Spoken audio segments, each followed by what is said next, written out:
आवत ये बाबू रउआ लोगन के खातिर फिर से लेके आ रहल बाटे भोजपुरी के हिट मशीन केसारी लाल यादव एगो और ब्लास्ट करे के खातिर नया धमाका सॉन्ग।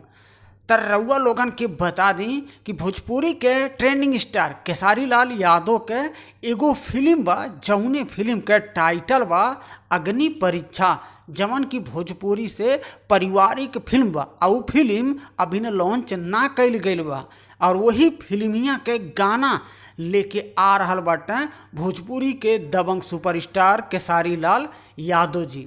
तर रउआ लोगन है स्क्रीनिया पे पोस्टरवा देख ली, जौने गानवा का टाइटल बा अहिरान। ए बाबू अहिरान टाइटलवा सुन के लागता कि एगो नया रिकॉर्ड खड़ा करी। तब भैया हो ई गानवा में म्यूजिक प्रोडक्शन बा सुर म्यूजिक के तरफ से, और गानवा के राइटर बाटे आशुतोष तिवारी जी, और वीडियो के डायरेक्ट कैले बानी लाल बाबू पंडित जी, कोरियोग्राफर के काम कैले बानी लक्की विश्वकर्मा जी। आ केसारी लाल यादव के साथे डांस ई वीडियो में करत नजर आवे वाला बाटीन आकांक्षा पुरी और चाहत सिंह।